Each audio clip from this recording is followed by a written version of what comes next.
شريعة ربنا نور به نسمو على.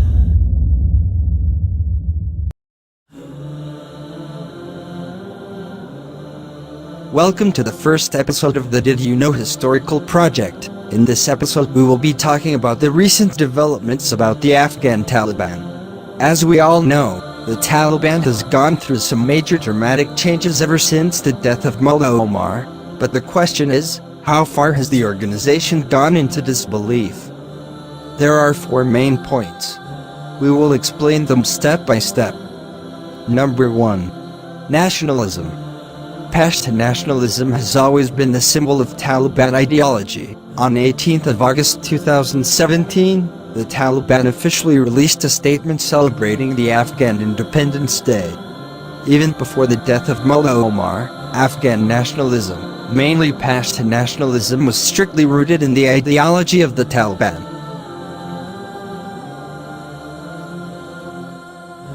To be decided now the issue of who governs Afghanistan and in what fashion, because this is a state of war, but after the state of war, will they be able to win peace? That's a big question, because winning war is one thing and winning peace is even more difficult. So I think they do realize, and it has to be a milli solution. I mean, Afghan millat, Afghan nation, national solution. It has to be a national solution. I hope there will be enough wisdom, and I'm sure there is enough wisdom, because at least one thing I can say, that Mullah Omar, who is the head of the movement, of resistance movement, which is a nationalistic movement now, the whole nation is involved. For many of the Pashtuns living in Afghanistan, Pashtun culture, which is called Pashtunwali, comes before Islam. This is undoubtedly disbelief and apostasy. The Taliban also implements Pashtunwali, distorting the Islamic Sharia. He said, anyone from amongst me, anyone, any human being who calls on Asabiya, who calls on nationalism, who calls for it, who fights for it, or who dies for it, he's not from amongst them. Another hadith to talk about the disgust, the view in terms of what Islam thinks of nationalism. When the Prophet says, leave it, stay away from it, abstain from it, it's rotten. And look at the history of the Muslims, that in the last 100 years, they've been humiliated. Why? Because we are nationalists. How do we, as an ummah, expect this ummah to be victorious? We should advise each other sincerely, and we should talk with honesty. Sugarcoating is not going to do anyone any benefit.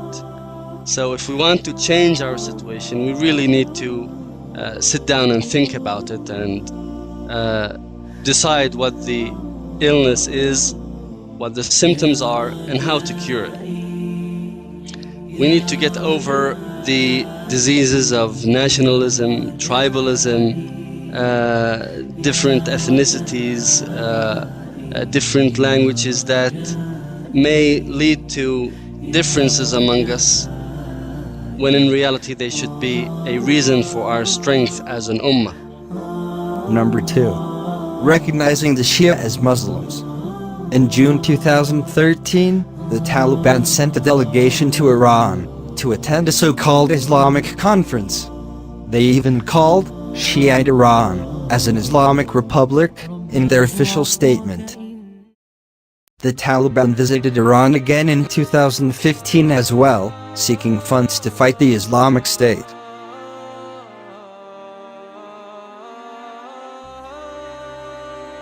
We all know the kind of atrocities Iran is doing to the Muslims in Syria and Iraq. But still the Taliban joined hands with the Shia to fight the Islamic State in Afghanistan.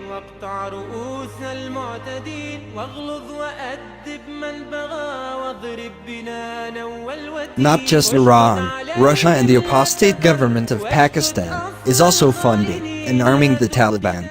War in Afghanistan mean enemies have turned friends and back again, but one new devastating alliance risks redrawing the map here. The Russians once fought the Taliban here, then called Mujahideen. The loss brought down the Soviet Empire.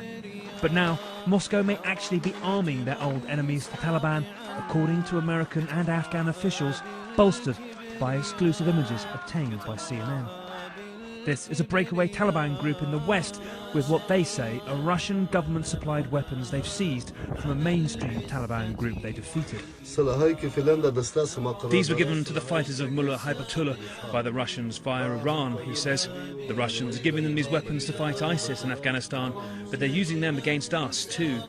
We captured 6 of them with these guns when they attacked. And these weapons too, the Taliban fighter in the mask claims, were supplied free via neighbouring Tajikistan by the Russians. Number 3. The refusal to establish the caliphate. On September 27, 1996, the Taliban captured Kabul, and thousands of Muslims and scholars rallied behind them. Osama bin Laden and other Mujahideen leaders asked Mullah Omar to establish the caliphate again, but he refused, and instead created a nationalist emir only for the Afghans. Number 4. The oppression of women in the name of Islam. You may have seen the Islamic State having women doctors, engineers, teachers, women police and special women sniper squads.